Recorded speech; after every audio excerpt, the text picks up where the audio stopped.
Hello, everyone, and thank you so much for your support and listening to Been on Our Mind. It truly means a lot to have such great feedback after the first episode.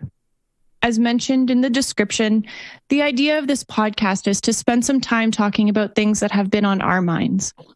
This week, in light of recent tragic events on the Muslim family from London, Ontario, and the uncovering of Indigenous graves located at residential schools across Turtle Island, the topic today is a little bit more difficult. I am not an expert, but I recognize that hatred, oppression, colonialism is an ongoing worldwide issue.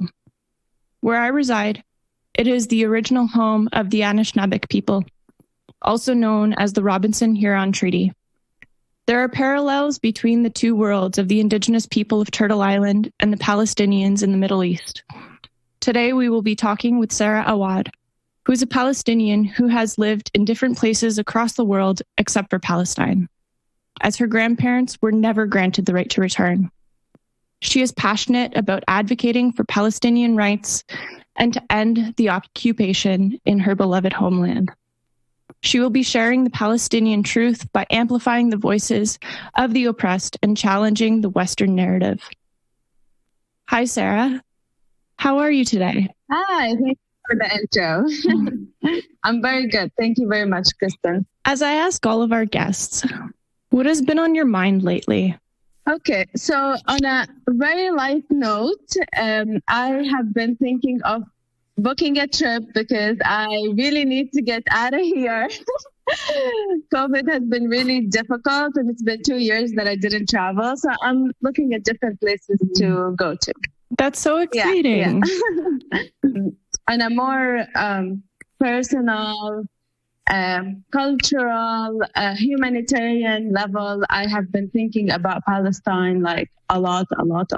And I have been talking about it 24/7, advocating for the rights of Palestinians through Instagram or in person.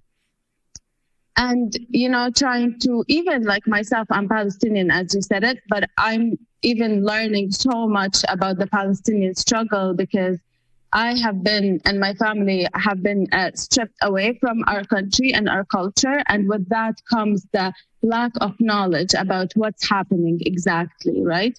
So we need to learn it in order to all have kind of like the same voice, unify the same message to end the occupation in Palestine. Thank you so much for sharing.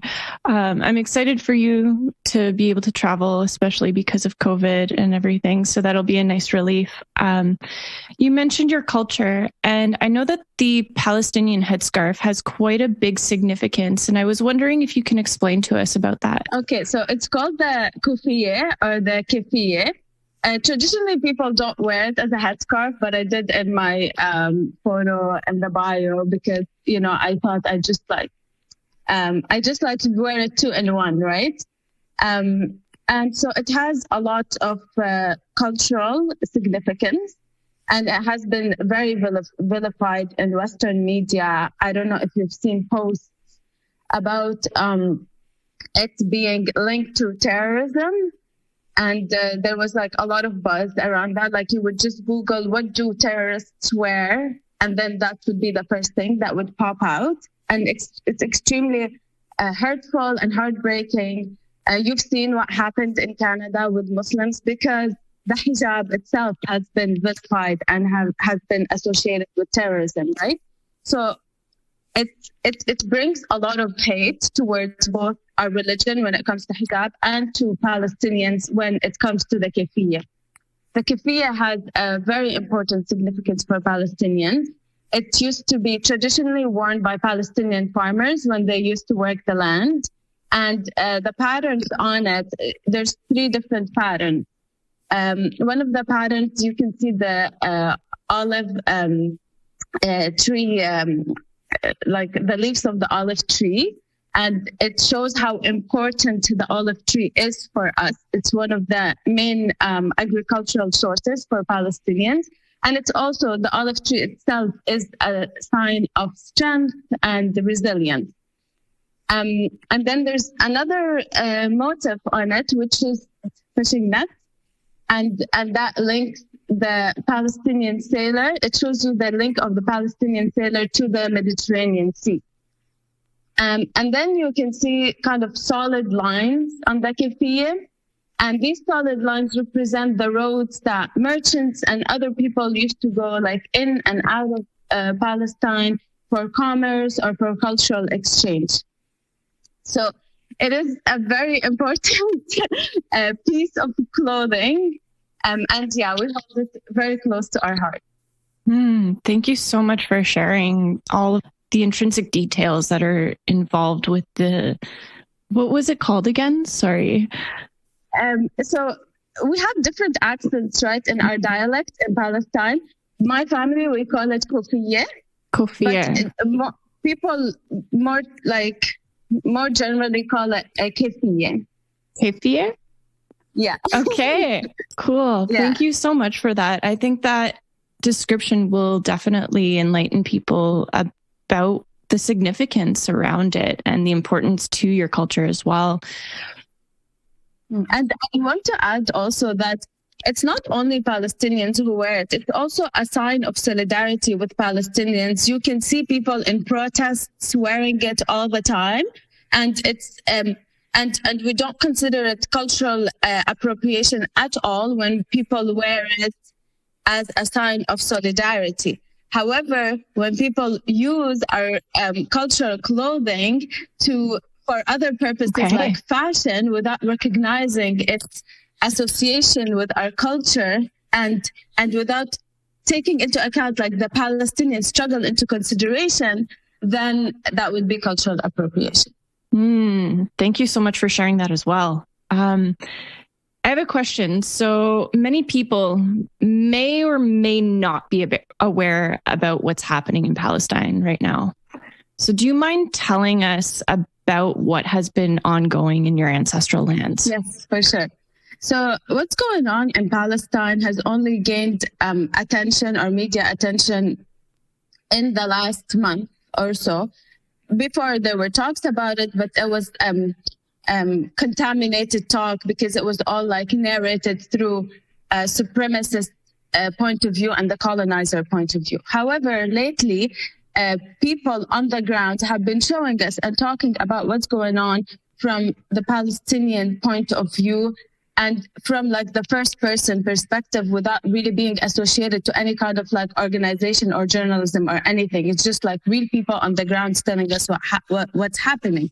However, what's happening right now has been ongoing for 73 years. It's not new. It's just gaining attention and exposure right now. So I'm not sure. Do you want me to tell you like the beginning of the Palestinian struggle or just what happened in the last month? Well, I think it'd be good for listeners to have a little bit of information as to like, what is the origin? What happened? Why is this going on? Because many people that live in the Western world or don't like pay attention to social media or something like that, they might not know, right? Unless like they're studying it in school, then or friends with someone in the homeland. Yeah, and also if they're studying it in school, sometimes it's not narrated through the proper lens, so it's not the truth. Yeah, exactly. So if you don't mind sharing a little bit about that, that'd be great. Thank you. All right. So the beginning of the Palestinian struggle, if we want to look at it from like a timeline, a historical perspective, it starts in the Nakba. The Nakba, it happened in 1948, and this is a time where Israel came, or the idea of Israel wanted to start in Palestine. It was basically Zionism, okay? And the origination of Zionism, a lot of people said or think that the idea of Zionism was to create a homeland for Jewish people from Europe who were escaping the Holocaust.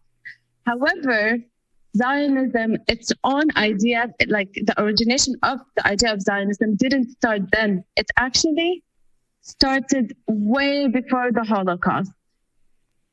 Yes, and it was initiated by a man called Theodor Herzl, who actually died in 1904, which is before the Holocaust itself. So, and this person wanted to start a country for Jewish people, but he had a very colonial point of view, because at that time, that's how the world operated. It was through colonialism in general. So it made so much sense for him to say, we want to start a land for the Jews by creating that country. And actually, he didn't even care for that country to be Palestine or anywhere in the Middle East. There were many different countries that were proposed. But he died, and this idea didn't come to fruition. But it was kind of floating somewhere in the air. And then after the Holocaust happened, people who took that idea of colonialism used it to use the struggle of Jewish people to bring this idea into fruition, right? And that's when Europe started allowing Jewish people to migrate into Palestine. Palestinians welcomed Jewish people. That's still before 1948. They welcomed them just like normal immigrants. They lived there normally with everyone. Everything was fine. But then another man who was the founder of the State of Israel, called Ben-Gurion, he said, no, we're not just going to do it that way. We want it to be an established country for us. And there was a deal between the UK, because the UK kind of had some kind of authoritarian power. I'm also telling you this, my perspective and my ideas from a humanitarian point of view. It's very important for the listeners to know that I'm not a political expert or a political analyzer, but I have a lot of information that I will share with you guys. So, anyways, the UK made that agreement with Ben-Gurion, and they signed this agreement that's called the Balfour Declaration. And that declaration was basically selling Palestine for free to become the State of Israel. So that happened in 1948. When that happened, there was a lot of Palestinians living in Palestine, which is what the Zionists don't want people to believe. They want people to think that the land was empty. There was no one living in it. And they wanted to erase these people in order to really fool and manipulate people into thinking that this land was completely empty and it's ours now. So in order to do that, they had to displace people forcefully. And at that time, this is when the Nakba happened. In 1948, they dispossessed about 750,000 Palestinians out of their homes, which was 3/4 of the population of Palestine. Oh my goodness. So it's very similar, sorry to cut you off there, but it's very similar to what's been happening to Indigenous people here in Canada and what people are finally learning about. But yeah, continue. Yeah, exactly. Is it clear?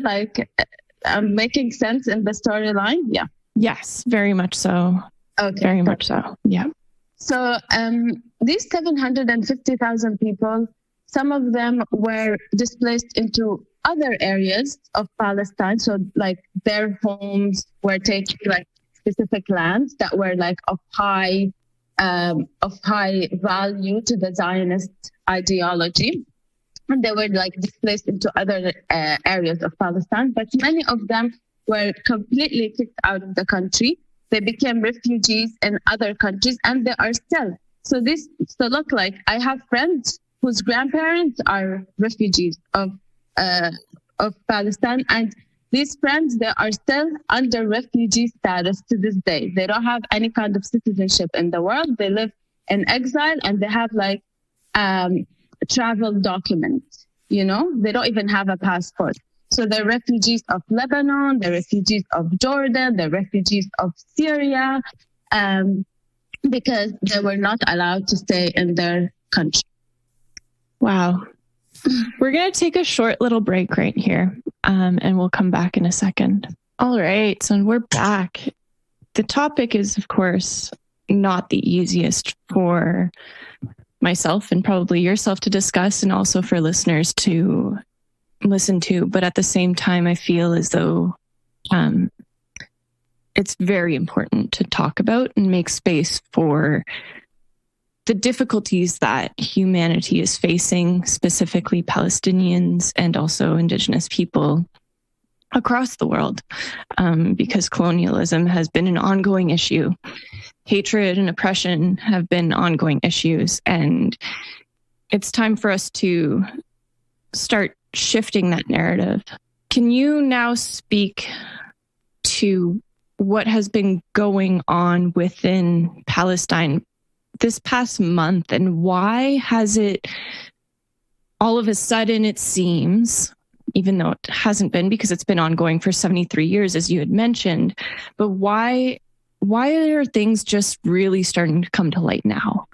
And what is actually happening on the ground right now that's gathering this media attention? So what's been happening in the past couple of months, let's say, is that the whole story started with, remember how I told you some people in Palestine were displaced from one area to another?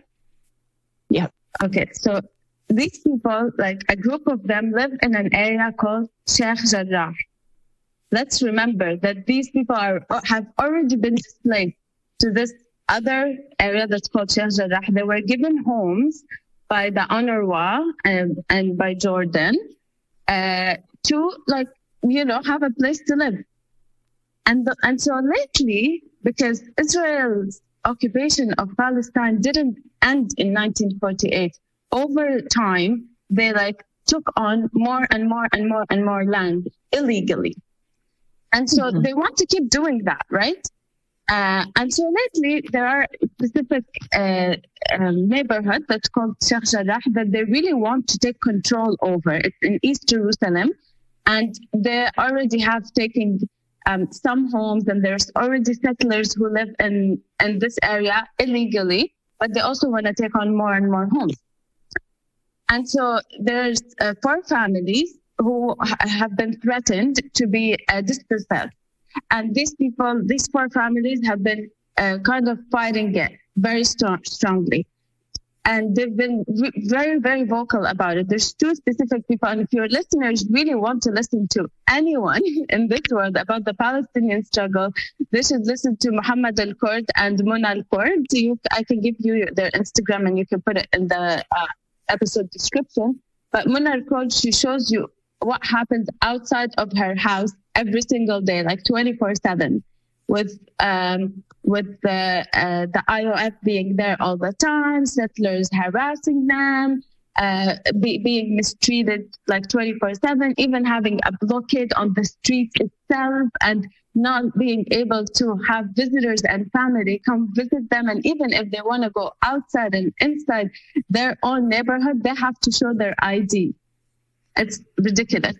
And then Muhammad Al-Kurd, he's often interviewed in by different news channels, and he speaks very well of the Palestinian struggle in a language that is, you know, understood by Westerners, because a lot of the Palestinian activists sometimes they speak in Arabic, but he he says everything in English, and he really explains to you the Palestinian struggle.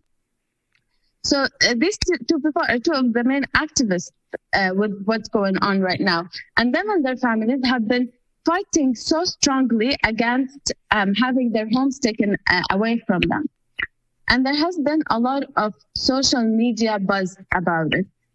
And there has been a lot of protests on the ground about it. So there has been a lot of exposure. And in response to all this exposure and the peaceful protests, Israel became very violent and aggressive with the peaceful protesters, and even like at the end of Ramadan, they went in and they attacked Al-Masjid Al-Aqsa, which is the second holiest site of Islam. They attacked the worshippers. They vandalized the whole mosque. They threw stun grenades and rubber bullets at them. It was horrible. And so in response to that, the faction in Gaza, Hamas, was telling Israel, look, if you don't stop, something really bad is going to happen. And they didn't stop. They kept giving them warnings and they didn't stop. So Hamas fired rockets at Israel. And so then Israel fired back, but Israel fired back big. And we have to really differentiate between, how much Hamas is able to fire and how much Israel is able to fire. And you saw all the differences. And I mean, it's not like we don't agree with killing any kinds of people, but the magnitude of Israel's attack was crazy, and it was intense, and it was unstoppable. They kept striking Gaza for 11 days straight. Mm-hmm. And many people were killed. About 250 people were killed, among whom, actually all of them were civilians, among whom were a lot of children. And they just carpet bombed all of the city. They destroyed hospitals, schools, civilian buildings, like you just name it, and they destroyed it. And so, but during this time, there was like a lot of social media outrage about the issue. And we were all posting and reposting everything about it. So it created a lot of movement, even at the political sphere. And you started seeing people in Congress talking about it, even in Canada. Like, for example, what's the NDP's? Jagmeet Singh? Jagmeet. He was very supportive to the Palestinian struggle, and he was telling Canada that you should stop funding Israel. You should take part in having this firing of Gaza stop. Like, you really needed to stop right now, because it was just like so crazy. And for us watching it from distance, it was just like we are being bombed. Like I personally couldn't sleep ever, because it's so personal to us, like we're not there. And I don't even have personal family in Gaza, but it's just so personal to me. Mm-hmm. And let alone the humanitarian aspect of it, just as a human, how can you even watch something like this happen and be okay with it? Yeah. So, and then there was a lot of movement about, having the ceasefire stop. And the very disgusting thing is that the UN asked for it to stop a few times, and the states rejected the request for ceasefire. Not once, not twice, 3 times. Like the United States? Yes. Wow. I know this was a very loaded story, but these are the events that happened. And something that's very interesting that I want to mention to you and to your listeners is that I was receiving messages from my friend in Canada asking me, Sarah, what happened in Palestine? We heard that Hamas fired Israel. Mm-hmm. Mm-hmm. I remember seeing that news media headline. So this is like the only time that the media headline wanted to talk about anything that was going on in Palestine. Yeah. They didn't talk about the attacks of Al-Aqsa. They didn't talk about the disposition of the people in Sheikh Jarrah. They didn't talk about the whole backstory. All they told you guys is that Hamas is firing, is throwing rockets at Israel. And so that's why the Western narrative is extremely manipulated, and people in Canada and all of Western countries do not know the truth because they're never told the truth. Yeah. And there's obviously the perpetrator in order to instigate for Hamas to fire the rockets back, because they're not just going trauma breeds trauma, right? And there's obvious trauma happening on one side, in the world. We're all traumatized people, let's face it, especially after COVID. My goodness. Thank you so much for sharing such a heavy topic. And I know that you kind of spoke a little bit about it on an individual level, but brings me to my next question that I had for you. So, which is, having not been able to visit Palestine, how does this affect you as an individual? I actually did visit Palestine a couple of times.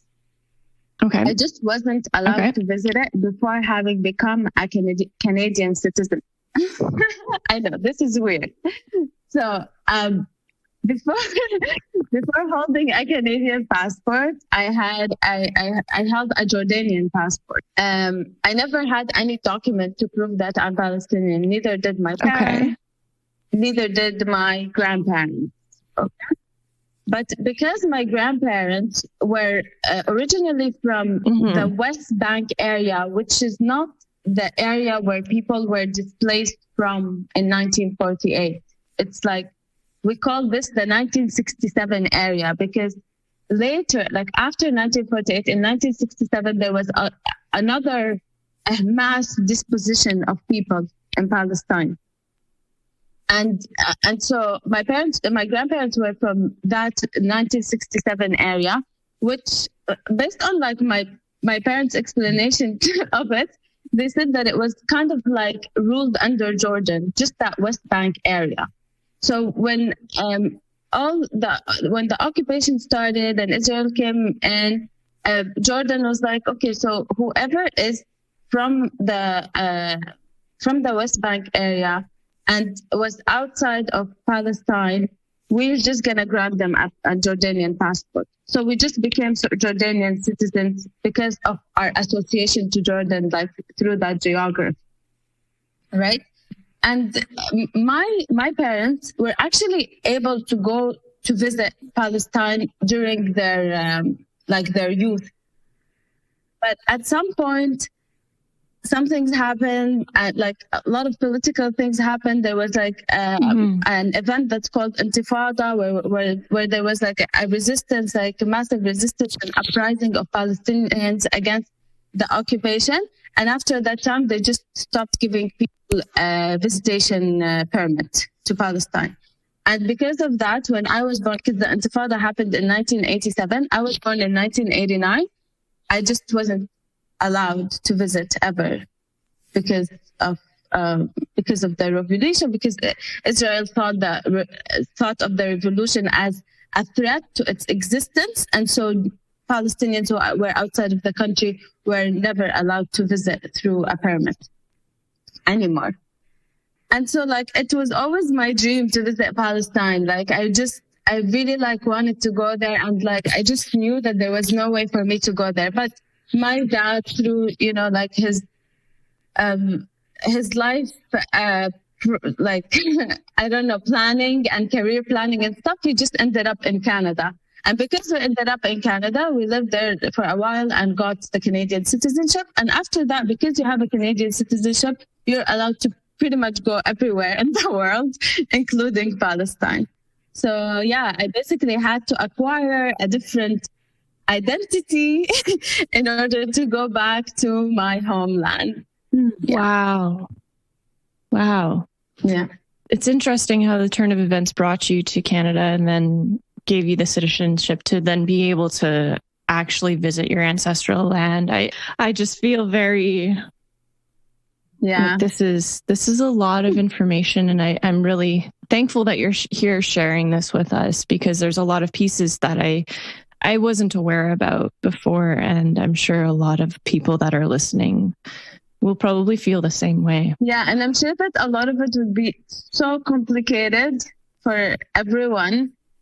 And so I know that like if we start like thinking about like all the minute small details of it, it becomes kind of overwhelming. And that's the issue, is that when it becomes overwhelming, people step back and say, I cannot do anything. I cannot talk about it. I cannot say anything. And I just want people to hear this and know that the struggle is not that complicated. It's very simple. It's just an occupier. Like Zionism is just like a settler occupier ideology that came into a country and kicked out a huge number of its indigenous people and continues to torture the rest. That's as simple as it gets, like in super layman terms. And if you want to know all the types of tortures, well, it's genocide, it's ethnic cleansing, it's ecocide, it's disposition, it's apartheid. These are the kinds of struggles that Palestinians are facing. So it's extremely simple. But yes, if you want to hear my life story, life story is complicated. If you want to hear every single Palestinian's life story, yes, it's extremely complicated because like even Israel fragmented us into different types of groups of people. There's like the refugees from us. There's the people who are living in an open air prison in Gaza. There's the people who are living under apartheid. There's the people who are living in the West Bank with extremely limited movement and continued threat of disposition and losing their homes and land. So they just fragmented us into different kinds of people to make the issue and the cause complicated for you guys to understand and not be able to speak up and speak out against what's going on. Yeah.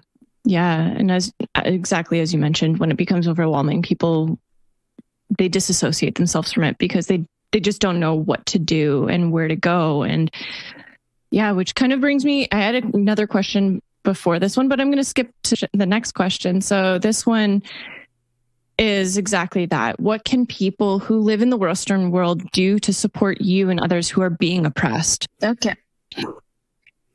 So for me as Sarah, I feel like extremely blessed, and I don't feel like I have a struggle. I'm a privileged person because I have I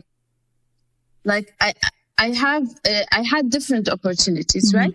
But for people in Palestine and people who are refugees who do not have any kind of like land that can say this is like a land or a people that can tell them you are one of us. You know, the refugees in countries where they are not accepted as citizens. I would say that you guys, the way that you can support is by listening to the Palestinian voices, by amplifying them, by talking to people that you know about them, about the struggle. The social media, I call it protest. The social media protest made a huge difference. So if you reshare, if you comment, if you like posts, that's extremely helpful. And then also there's a peaceful revolution movement that's called BDS, and it stands for Boycott, Divest, and Sanction. And for us as individuals, we can boycott companies or organizations that support the crime that's happening in Palestine. Crimes include illegal settlement, provision of military funding or weapons to Israel. It includes disposition. It includes all these things, right? So any company that supports these war crimes, you can boycott it. And I'm just going to name a few of the things that I personally used to use in Canada. Sabra hummus. I used to eat it all the time, and I didn't know that it supported Palestinian occupation. There's also Puma. There's also SodaStream. There's a list of companies that are on the website of BDS. If you want, I can also give you the website. These companies really confirm that they support the occupation and the war crimes in Palestine. Wow. You can also write letters to your representatives. You can sign petitions. There's many petitions that are going around. There's some that were written by journalists who felt like the Palestinian struggle is ongoing in part because of fake news, basically, and inappropriate and actually just manipulated coverage of the event. So that was one of the petitions, but there's many petitions depending on what your field of practice or expertise is. So there's a lot. You guys can also go to protest. I know there was a protest in Sudbury. My friend sent me photos. So I was very happy to see that. Yeah, I had seen that as well. I think there was over 150 people that showed up, which is just incredible. It's really nice to see the community coming together in that way.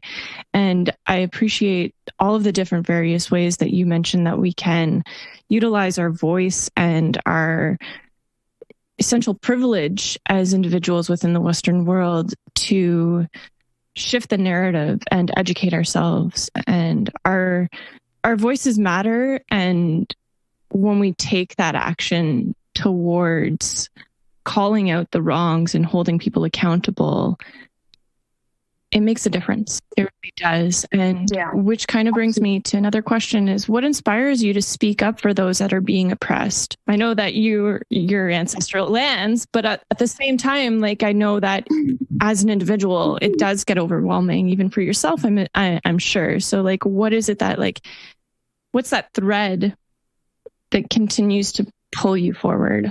Look, for me, like Palestine, it's not a cause. It's my cause.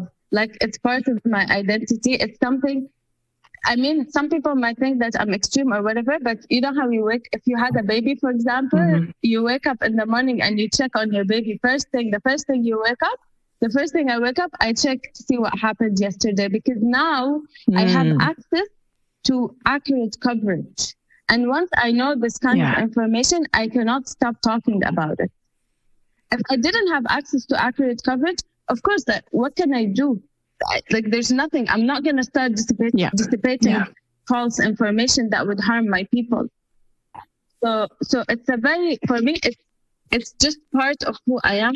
For Palestine, it's that. For other causes, of course, I support many different causes, like BLM. Last year, I was resharing stuff that were shared by Black people. And I also need to, like, all of us as individuals, we always need to make sure that what we're saying is supportive of the people who are oppressed or struggling. Because sometimes we do say things in good faith, but it's extremely not supportive. Like, for example, with the Palestinian situation, people were calling it, oh, there's a conflict that's going on between Palestine and Israel. Look, it's not a conflict. Like, it's not a conflict when one part does not have weapons, or like the amount of weapons that a small group of people have is like so negligible. Yeah. It's genocide. It's not a conflict. So it's very important for us as individuals to know the appropriate terminology, to listen to the people. Even me as a Palestinian, I listen to the people on the ground before I say a word, unless I'm talking about my own personal experience, or maybe experience of my friends who are refugees, because I know them and they've told me about their struggle. But like, if it's someone, if I'm going to talk about what's going on in Sheikh Jarrah without looking at Mona Al-Kurd stories and her posts, then I'm not doing her a service. Right? So that's what gives me the drive and the motivation to do it. And it's very important as well for me, like, as a person, to like do some self-care stuff. This is very important. Like, after the Gaza attack, I couldn't, like, I had to take a day of just not looking at everything, because it was just so emotionally and physically draining. I honestly had like the hugest headache. I couldn't sleep a whole night. My sister had to like give me like cold presses and stuff in order to feel a little bit better, because all the trauma was just like so physically internalized, right? Yeah. Which, it's so important to take care of yourself through this time. And I know that community and cultural customs and holidays are very important. And I'm wondering if you can speak about that and tell us a little bit more about Ramadan and Eid and how these have impacted your growth and your reflections and supported you through your journey as well. So this past Ramadan was so beautiful and amazing, and it's just like fasting and praying and got like small gatherings because of Corona. Yeah, it was so beautiful. And in Ramadan, the last 10 days are considered the like most holiest days, right? And during this night, we like pray a lot, and we make sure that like we're doing everything right. We're doing all our prayers, and we're making dua, supplications to God, because the gate to heaven is open during these nights. And unfortunately, this year, the attacks on Masjid al-Aqsa happened during the last nights of Ramadan. So it was extremely emotional on a much higher level. And Israel knows that. Like, they know that they are triggering us to the highest degree when they are attacking our mosque and the worshippers during these holy days. So they went in and they just attacked our mosque, and it was extremely emotional for us. So we were so helpless, and all we could do again is pray that, you know, that Allah supports Palestinians through this, that He removes all evil away from them, and all these prayers. And then Eid happened, and during Eid, Eid is like Christmas for you guys. So during Eid, they were firing rockets at Gaza. And people did not celebrate Eid. In Gaza, people didn't celebrate Eid. And for us, it was so hard to enjoy Eid, because how could you enjoy such an important event and celebration when you know that people are not only not enjoying it, they are being killed? So I actually felt kind of like guilty, and I was like, I really need a validation to say that I can celebrate it and at the same time care for what was going on in Palestine. Like, I can do both at the same time. It was just like a divine message that I had received in a post from a sheikh that I really love, an imam in a mosque. I follow him on Instagram, and he just wrote this post. It was so beautiful, and he said that for all Palestinians or all Muslims around the world, what's going on is extremely difficult. And it's important for us to know that the celebration of Eid is Sunnah. It's what the Prophet, Sunnah is the practices of our Prophet. So we follow his practices, right? So the celebration of Eid is following the Prophet Sallallahu Alaihi Wasallam's Sunnah. And at the same time, the support of our Palestinian brothers and sisters is also Sunnah. And speaking out against oppression is Sunnah and is our Prophet's practice. So we need to be able to do the same while grieving. And imagine you had to do both while grieving. How difficult is it? And I don't even have family in Gaza. My family is safe. So imagine the people who have family in Gaza. So to be honest, I was able to enjoy the first day of Eid. I still had my mind with Palestine, with what was going on there. But I still also was physically with my family. I went out with them. I wore nice new clothes. I did every Eid celebrations. You know, I enjoyed time with my little niece and everything. But I can't say that it felt the same as every other Eid. I cannot say that. And even my little sister, you know, I have a 17-year-old sister. She came up to me and she said, Sarah, do you think it's appropriate for me to post a Eid picture on Instagram? And then I was like, I don't know. And then I was like, you know what? Let me think about it and I will tell you. And then the next day, when I woke up for Eid, I saw on Instagram a photo of Al-Aqsa Mosque with people in there decorating it with Eid decor, celebrating, enjoying the day, and enjoying through the grief. So I went to her and I showed her this photo. And I said, look, people are celebrating and enjoying through the grief, and I want you to do the same. Today is a happy day, and you need to enjoy it. I know it's very sad. Thank you. I'm not crying right now because I already cried a lot about this. I definitely am. I'll just be candid with the listeners. I am shedding tears, and that's why it's very hard for me to find my words right now. It's very significant, the importance of community within the cultural traditions and moving through and holding both those polarities, the joy and the grief through the difficulties.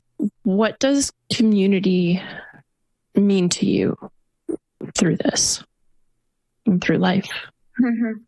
Community is everything. Imagine if you didn't have community and you had to go through this alone. It would be impossible. It's even important to find community who is so as passionate as you are about activism for Palestine or for cause that you're supporting. Because, not everyone, even Palestinians, even Muslims, not everyone has the same level of activism as everyone, Everyone supports in their own way. Maybe some people, for them, boycotting is a good enough way to support. And granted, amazing.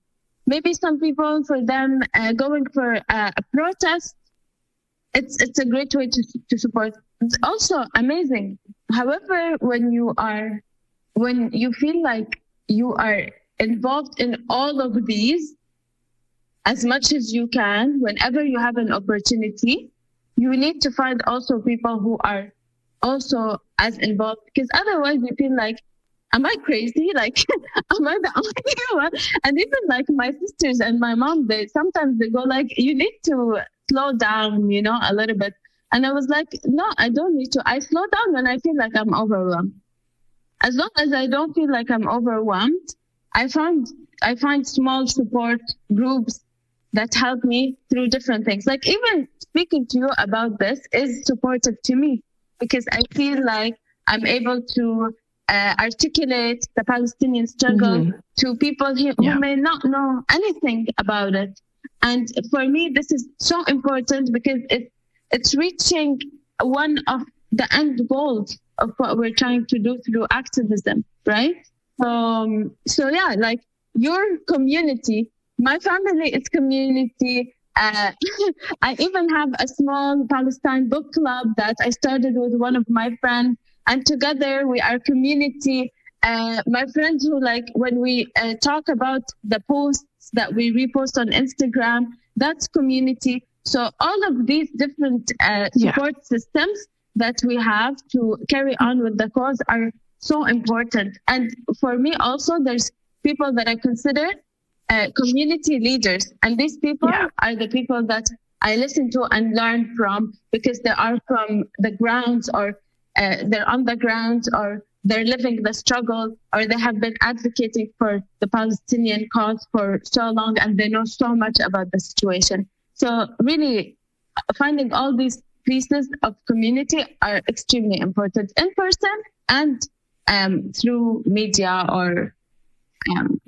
from distance. Yeah. Thank you for that. And it just comes to remind us that we are all one human family, no matter what side of whatever religion, beliefs, or whatever that we share. It's so important for us to remember that we are all humans on this planet, and that we are all one community that are meant to be here to steward the earth and take care of each other and the planet and move forward in that. I have a question about the Quran, because I know that it's a very important book to your culture. And I have a friend that asked me that this would probably be a good question. Perfect. What is your favorite passage from the Quran? Oh my God. I think my favorite one is لا يكلف الله نفسا إلا وسعها. And this means that Allah does not burden a soul more than it can handle.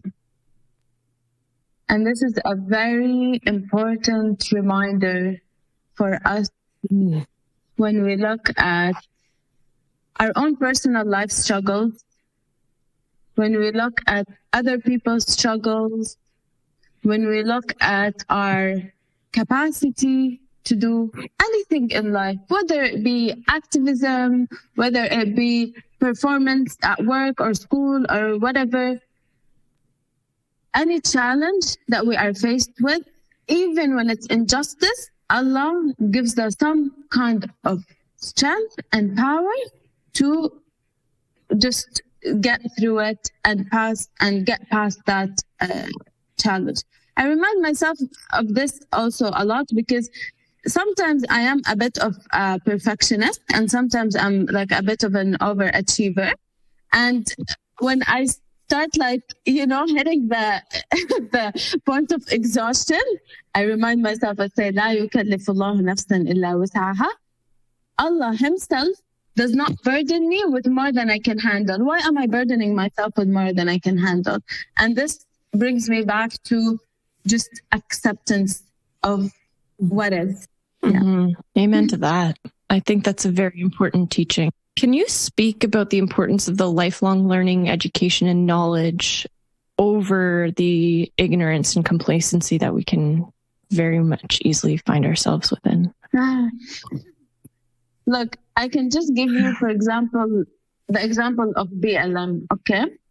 Last year, huge uprising for a struggle that Black people have been going through for 400 plus years. This is not new. But last year, there was a huge uprising about it.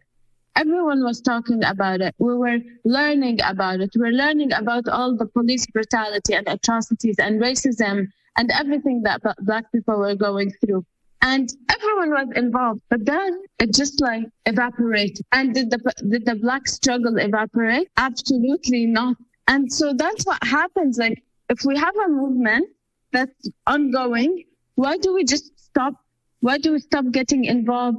Why do we not like at that time I was just trying to find ways, okay, like how can I sustain long-term support of the Black community? What can I do? And some ways I found here, like in my own in my own community, is to support Black businesses.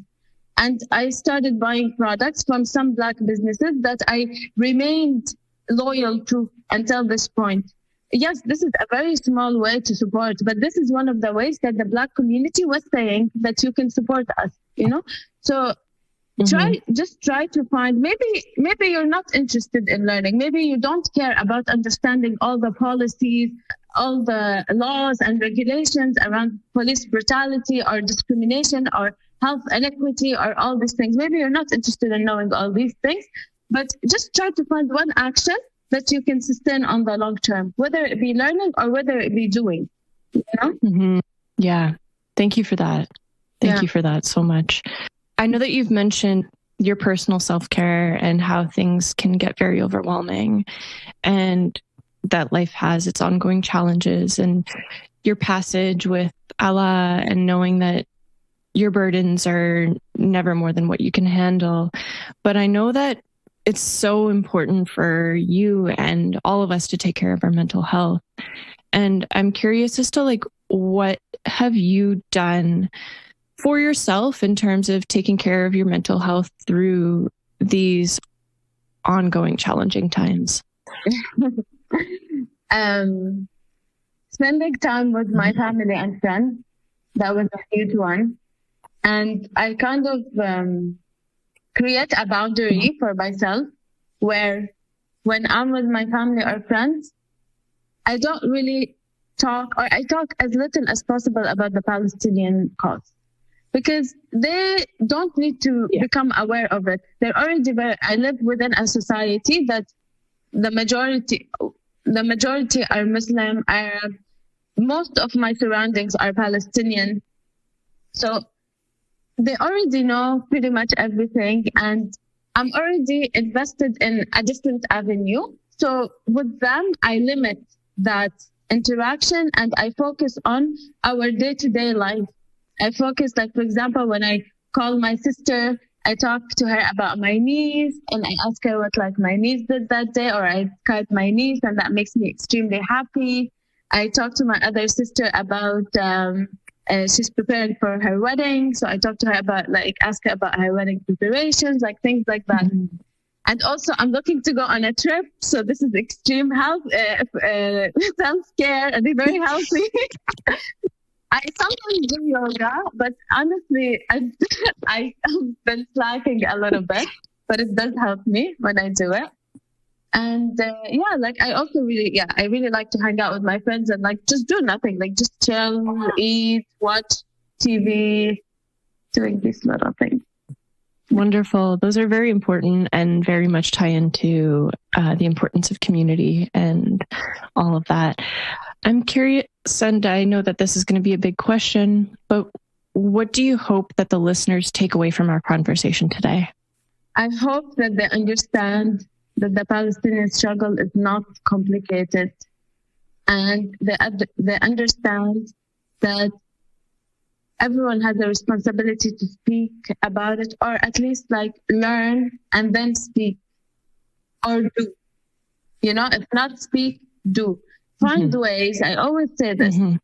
Find how you may be complicit in that struggle, how you may be benefiting from it, and listen to the people, listen to their voices, amplify their voices.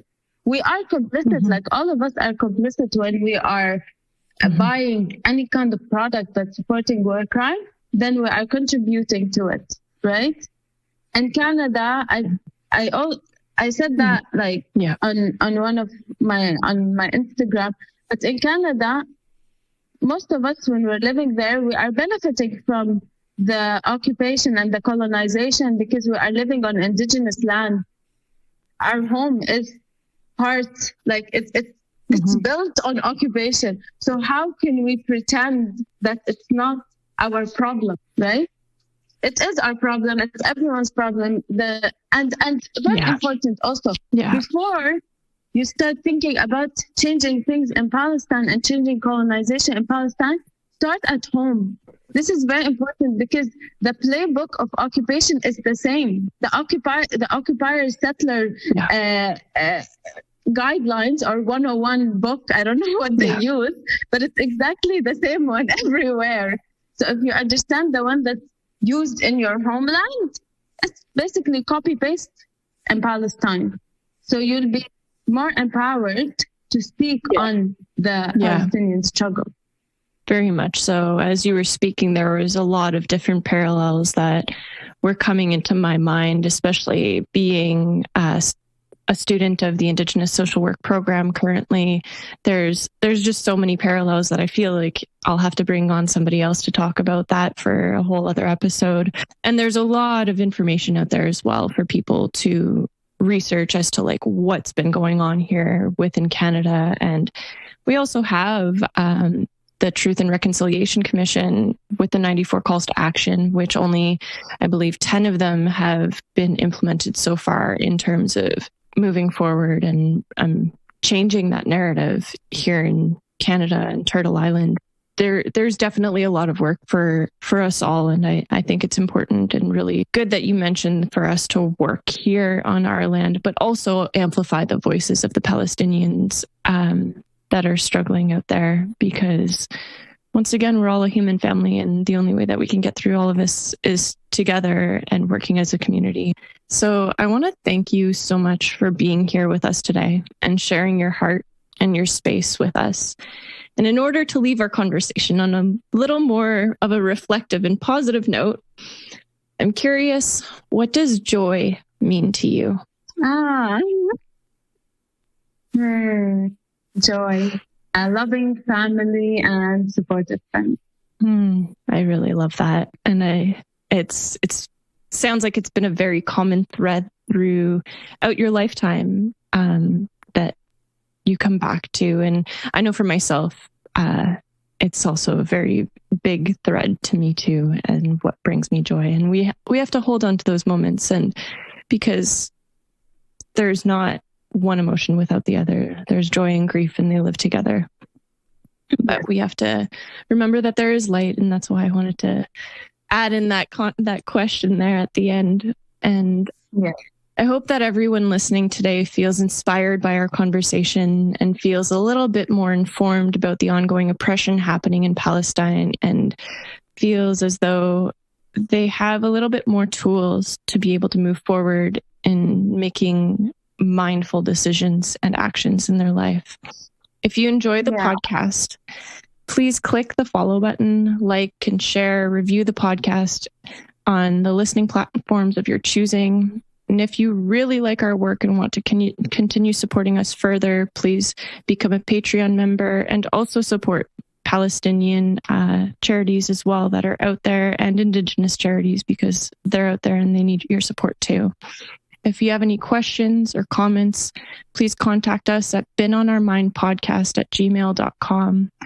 Thank you all again for listening to Been on Our Mind.